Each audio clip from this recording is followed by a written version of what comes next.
Muy buenas noches, muy buenas tardes, según el lugar en donde se encuentre. Le doy la cordial bienvenida a su programa, Jabrín Alabar, Amigos de la Palabra, y en su radio, Vida Nueva, desde Agua Prieta, Sonora, México. Es un placer volver a estar con ustedes por motivos, a veces un tanto de salud.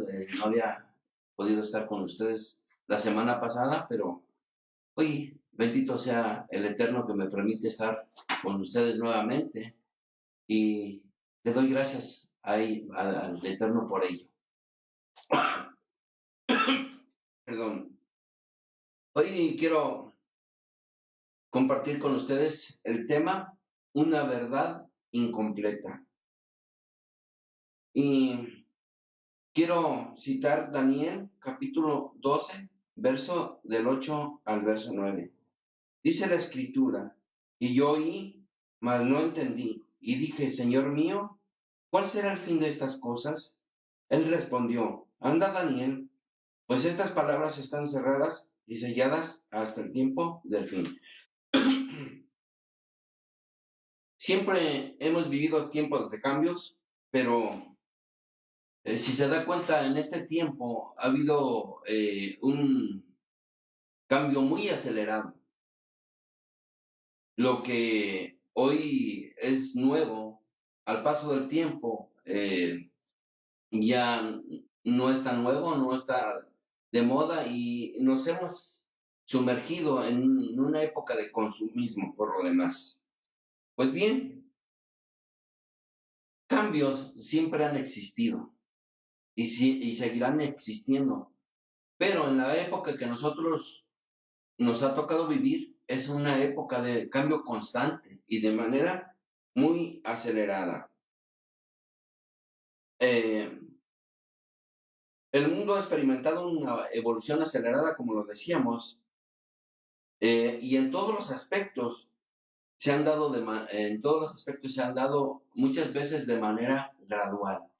En la época antigua, los cambios que se daban eran como más pausados, más lentos. De repente se descubría algo y al paso de los años se volvía a descubrir otro algo que cambiaba incluso la concepción o la percepción de ciertos aspectos en la vida, ¿no? De igual manera, podríamos precisar que el libro de Daniel hace una referencia a lo que él mismo probablemente quería entender en su tiempo, en su época. Pero ¿cuál fue la respuesta? Sella y cierra las profecías de este libro, porque a ti no te corresponde saberlo. Porque en los postreros días muchos correrán de aquí para allá y la ciencia se aumentará. Como en los tiempos de los caballos, los arietes y las flechas, Daniel podría entender algo que nos ha tocado vivir en nuestros tiempos. ¿Es acaso que la capacidad de Daniel precisaba tener una evolución de la percepción de las cosas, tener un pensamiento futurista y de esa manera poder entender de manera plena lo que vería en nuestros tiempos? Una pregunta, la percepción de lo que nosotros conocemos como las Sagradas Escrituras ha cambiado, ha evolucionado o sigue siendo lo mismo.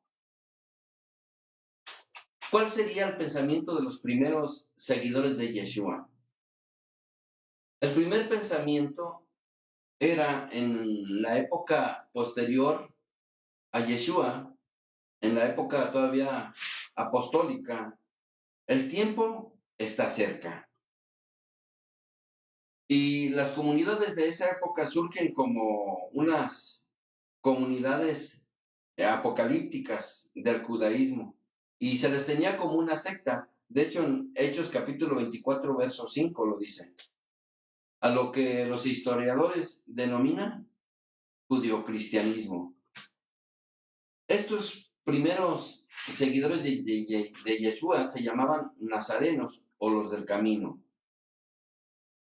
En esa época los primeros seguidores de Yeshua recurrían a las sinagogas, como todos los demás grupos dentro del judaísmo tradicional de esa época, del segundo templo. Su proclama es de tipo profético y enseñaban que Yeshua Nazareno, Jesús de Nazaret, es el Mesías anunciado por los profetas. El pensamiento de muchos fue ya no hacer nada. El Mesías está a la puerta y muchos incluso dejaron de trabajar. Estaban pasando una situación de persecución. La proclama o la predicación o el mensaje era, ¿sabes qué? Está a la puerta. Ya está aquí. En 2 de Tesalonicenses, capítulo 3, verso 10 dice, porque también cuando estábamos con ustedes, les ordenábamos esto, si alguno no quiere trabajar, tampoco que coma. ¿Por qué creían ellos esto? En Mateo capítulo 10, verso 23 dice, cuando los persigan en esta ciudad, huyan a la otra, porque de cierto les digo que no van a acabar de recorrer toda la ciudad de Israel, de todas las ciudades de Israel, antes que venga el Hijo del Hombre. Ellos tenían entendido esto.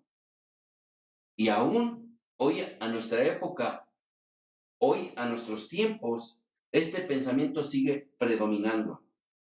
Y la situación de este pensamiento es, solo predica Cristo, Él ya viene, Él salva, Él sana. Y lo malo de esto, si podríamos llamarle lo malo en quedarnos con esto, no estoy diciendo que esto sea malo, sino lo malo de esto es que dejamos de lado lo que fue dicho por el profeta Daniel. La ciencia se aumentará. Y vivimos un conocimiento bíblico a medias. Está bien que se predique eso desde la época apostólica, se ha predicado y aún se sigue predicando, y bien por los que lo hacen. Pero la pregunta sería, ¿para qué leer y tratar de entender las escrituras si con esto basta? Si con esto basta, usted no necesita leer más las escrituras, nada más con que sepa que Cristo salva, con que Cristo sana y con que Él viene, pues nada más con eso. Pero no es así, mis estimados radioescuchas. Cuando no se nos enseña con detalle las escrituras, se crean conflictos de fe, más en este mundo con tanta información que corre por los medios.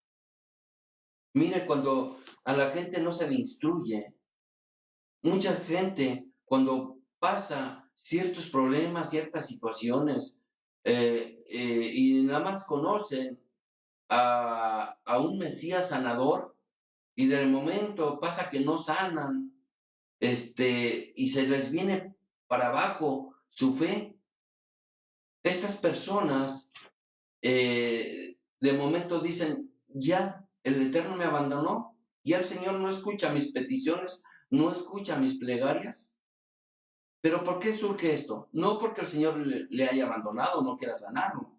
Esa no es la voluntad del Eterno, sino que muchas veces hay procesos y uno debe de entender que nosotros vivimos en un mundo natural y de manera natural vamos a pasar muchas situaciones como todo ser humano. Hay un filósofo que habían muerto sus hijos en un accidente y le llegaron a decir que sus hijos habían muerto en un accidente. Y como vieron que él no se inmutó, le preguntaron por qué su reacción era así. Y él les dijo, porque yo cuando engendré a mis hijos, sabía que ellos eran mortales. Y usted y yo debemos de entender que somos mortales, que vamos camino a una eternidad. Pero tenemos que tener un conocimiento teológico más vasto para poder entender y no caer en conflictos de fe. Pero ¿es así la orden del Señor o lo hemos entendido mal? En primera de Timoteo capítulo 4 verso 13 dice la escritura, entre tanto que voy, ocúpate en la lectura, la exhortación y la enseñanza. ¿Cómo entendería Timoteo las Escrituras siendo él de descendencia judía? ¿Por qué se habla de crecimiento o de que él mismo constituyó los ministerios? Pablo le dijo, ¿sabes qué? Ocúpate de la lectura. ¿Sería que Timoteo no conocía las Escrituras? ¿O por qué le dijo, ocúpate? Si nosotros hacemos caso omiso a esto, solo tendremos una verdad a medias o incompleta. A través del tiempo, lo que no se entendía de las Escrituras ahora se entiende, y más cosas se irán entendiendo a medida que surjan otros hombres con un entendimiento no solo espiritual, sino también académico. Necesitamos también de gente preparada, gente comprometida en sus diferentes áreas, porque con el tiempo nos hemos dado cuenta que muchos trastornos, incluso psicológicos, todo era diablo o Satanás. Y nos damos cuenta que a través de la ciencia a veces se puede entender que hay algo que provocó esa situación. Pues bien, voy a citar a William Hedever. ¿Qué aportación hizo él? Él implementó y promovió un método científico interdisciplinario en Gezer, en una región allá en Israel, en relación a la arqueología aplicada en los lugares bíblicos. ¿Por qué hizo esto este personaje? Porque en aquel tiempo la mayoría de arqueólogos eran arqueólogos aficionados o pseudoarqueólogos. Entonces llevaban una visión de los conceptos bíblicos literales, pero no entendían que aún dentro de las escrituras hay conceptos literarios que se precisaba entender, pero ellos iban ya con una mente así prejuiciada y llegaban y entonces no eran objetivos.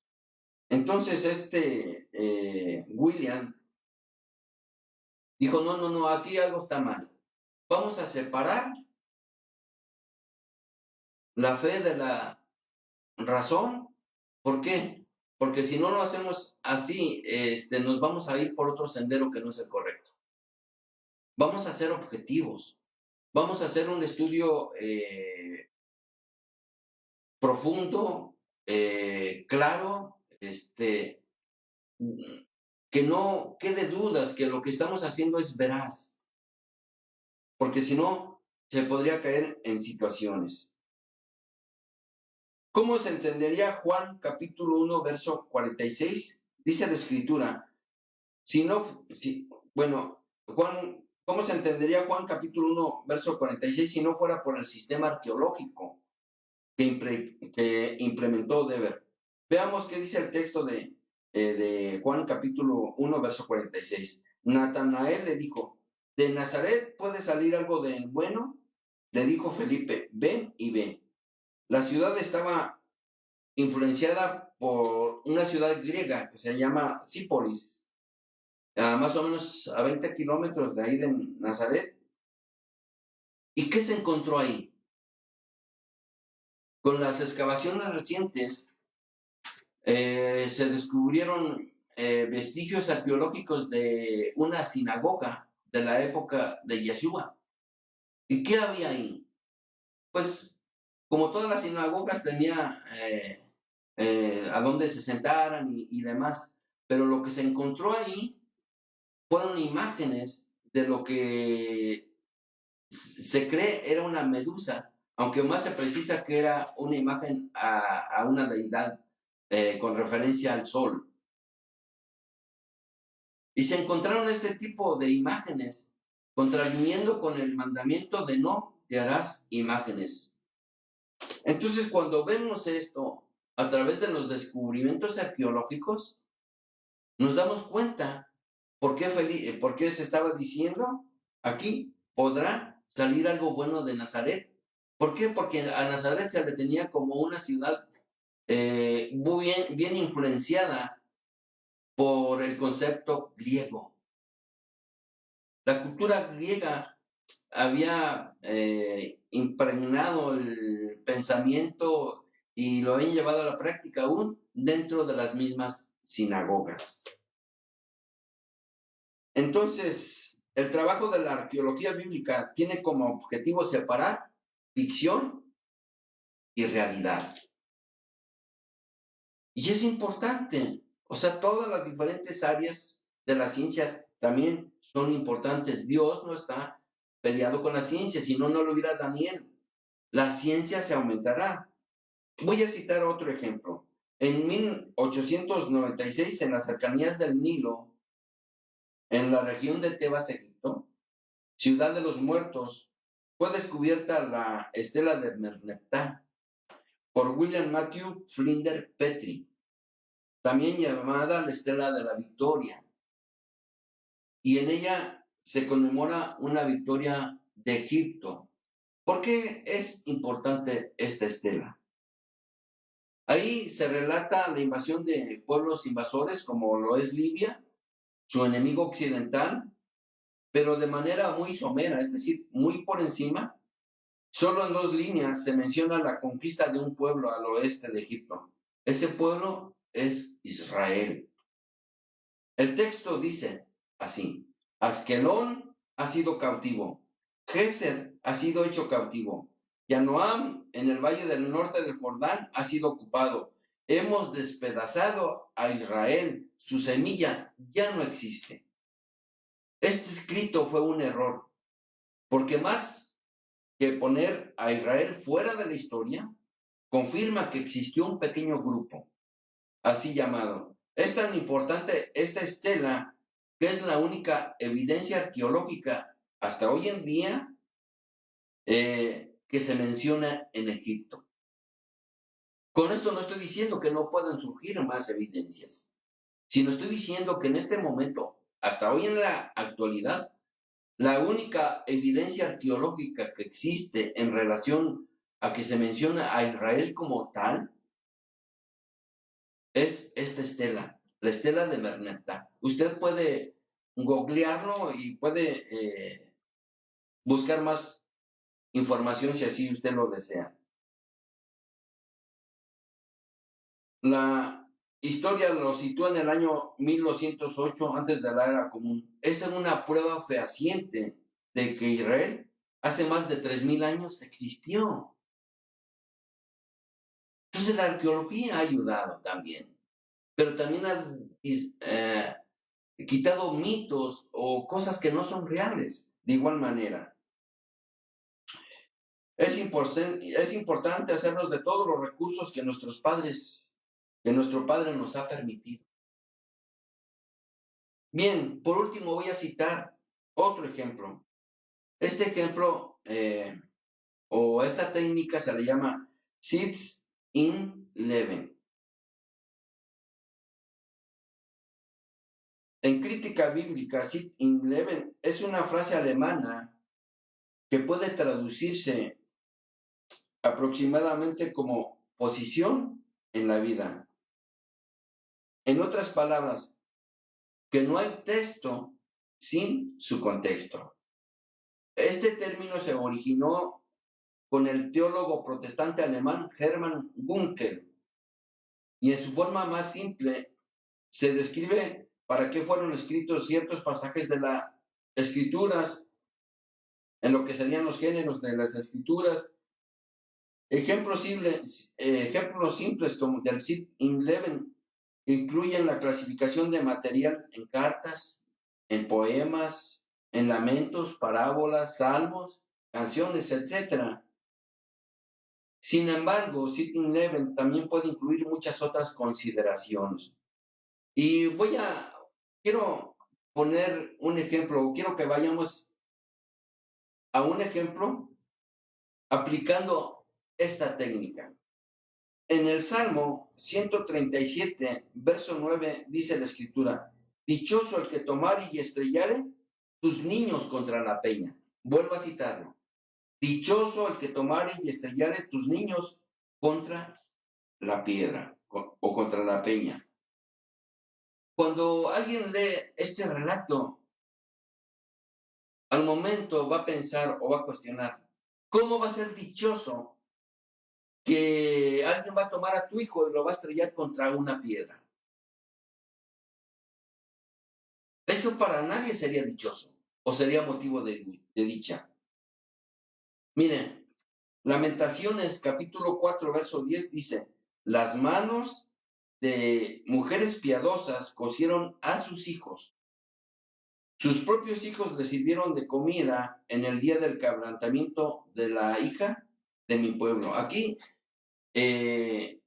Jeremías está haciendo una lamentación por este hecho. Dice que aún las mismas mujeres cosieron a sus propios hijos. Entonces, ¿por qué dice esto el Salmo 137 y Lamentaciones capítulo 4, verso 10?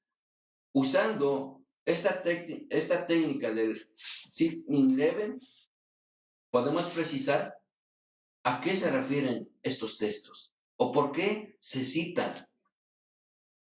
Pero si nosotros lo leemos de manera aislada, sin ponerlos en el contexto histórico, en el lugar de los hechos, pues nos vamos a quedar a medias, nos vamos a quedar incompletos. Vamos a ver uno de los hechos históricos, aunque hay más. En Segunda de Reyes, capítulo 6, verso 24 al verso 30, dice la Escritura, después de esto aconteció que Ben-Hadad, rey de Siria, reunió a todo su ejército y subió y sitió Samaria. Y hubo gran hambre en Samaria, a consecuencia de aquel sitio, tanto que la cabeza de un asno se vendía por 80 piezas de plata y la cuarta parte de un cab de estiércol de paloma por 5 piezas de plata.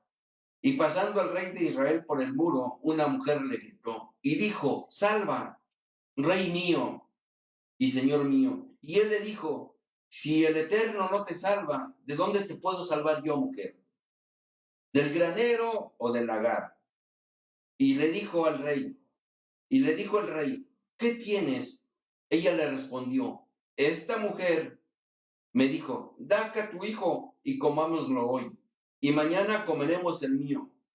Cocimos pues a mi hijo y lo comimos. El día siguiente yo le dije, da acá tu hijo y comámoslo. Mas ella ha escondido a su hijo. Cuando el rey oyó las palabras de aquella mujer, rasgó sus vestidos y pasó así por el muro, y el pueblo vio el cilicio que traía interiormente sobre su cuerpo.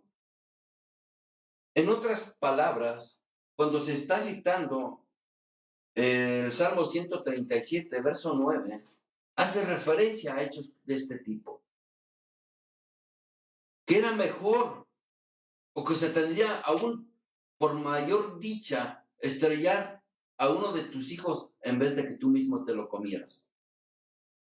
Los sitios que ponían los ejércitos en el tiempo antiguo eran no de un día ni de dos.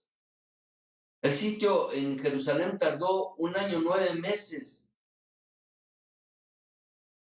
Y se imagina que no entre ni salga comida ni nada. Imagínese el hambre que había en ese momento. Aquí la escritura está relatando esta historia en Segunda de Reyes, en el capítulo 6, de estas mujeres que llegaron a un hecho hasta de comerse a sus propios hijos. ¡Qué terrible! Quiere el Eterno que nunca pase en ningún lado más. Que por hambre las mismas personas se vean precisadas de llegar al canibalismo y de comerse a sus propios hijos. Entonces esta técnica del Sitting Level nos ayuda a ubicarnos al tiempo histórico y en su contexto cultural.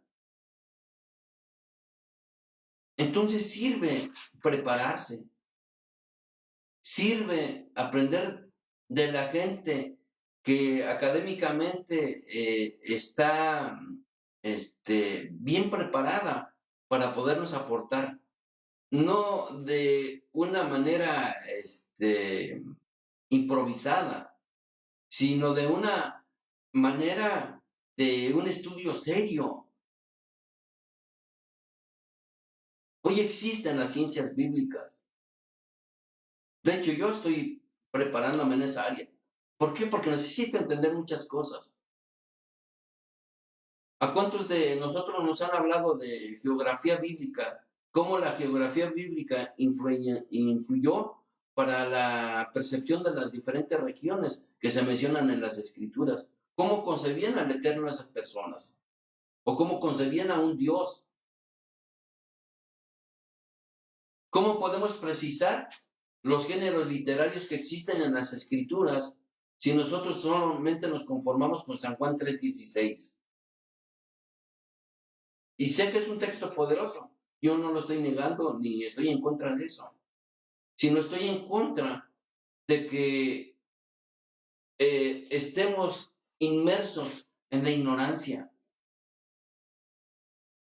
porque necesitamos prepararnos, necesitamos ir más allá. Antes, en el tiempo antiguo, o más anteriormente, por lo menos en mi época de cuando yo empecé a entender las cosas de Dios, tenían al cristianismo como una religión para la gente ignorante, para la gente que no se preparaba.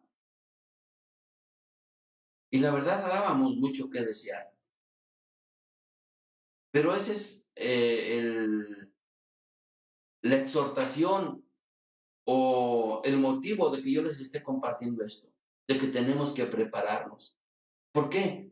Porque cuando nosotros no nos preparamos, nos quedamos con una verdad a medias y somos manipulados. Por eso hay mucha gente que usted ve en las redes comiendo pasto, porque el líder les dijo que comieran pasto, era de Dios. De momento les dan una cachetada y les dicen que es la cachetada del Espíritu Santo. O otro se baña y empieza a tomar el agua a donde se está bañando con jabón, porque está sagrada esa agua. Yo los animo, queridos radioescuchas, a que vayan más allá, a que no se detengan, a que se salgan de ese círculo vicioso en que nuestro Latinoamérica querido ha caído. Tenemos que ir más allá. Ahora, hoy en día existen las herramientas, existen los medios en los cuales tú puedas informarte, puedas tener una información más de primera mano. Si tú deseas hacerlo así, te interesa, mándame tu comentario aquí en el staff y con gusto yo te voy a responder. Te voy a dar información, a dónde puedes informarte, a dónde puedes prepararte, porque la fe no necesita ser una fe ciega. Hay cosas que no podemos entender, eso yo lo sé. Un milagro no se puede entender, pero no, la fe no debe de ser ciega. Y pues yo te animo porque la fe ciega nos convierte en personas sin razonamiento. Y Dios nos dio este razonamiento, nos dio esta capacidad de poder entender las cosas. Y mira, yo no estoy pidiendo que estés de acuerdo conmigo. A lo mejor no te gusta, a lo mejor lo que yo te digo. O quizás sí. Pero vive Dios que no lo estoy haciendo sino con el espíritu, con el propósito de que salgamos de ese círculo vicioso.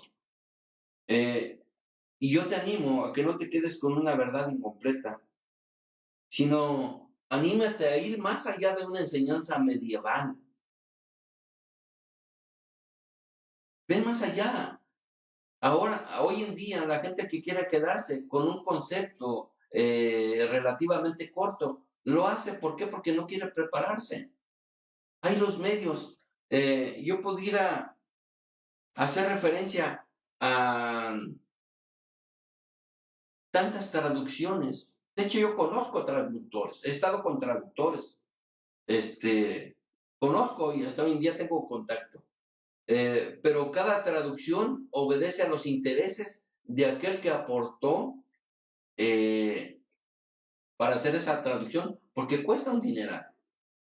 Entonces, muchas veces en el texto hebreo, el mensaje es más crudo y se tienen que omitir ciertas cosas para que no resulte ofensivo para el lector. Porque si usted y yo viéramos lo que realmente dice o lo que las escrituras narran de manera cruda, tal vez nos escandalizaríamos. Y se ha cambiado, muchas veces se quitan palabras o circunstancias. ¿Por qué? Para no ofender o para que el lector no se sienta ofendido. ¿Por qué? Porque cada traducción obedece a los intereses de quien hizo esa traducción. Así que yo le animo en esta tarde a que usted busque, vaya más allá. Probablemente usted no se ha dado cuenta de la capacidad que tiene. Y si usted no empieza a desarrollar eso, algún día el Eterno nos va a demandar. Yo te di tanta capacidad, ¿y qué hiciste con esa capacidad? Pues yo quedo a la orden. Le doy gracias por el tiempo que me ha permitido estar con ustedes. Espero que esto que les he compartido les sirva para tener un acervo escritural más desarrollado y que no hagan caso omiso. Que lo que hoy he compartido que no quede en tierra estéril, sino que prospere en aquellos para lo cual es el Eterno la ha mandado. Gracias. Shalom.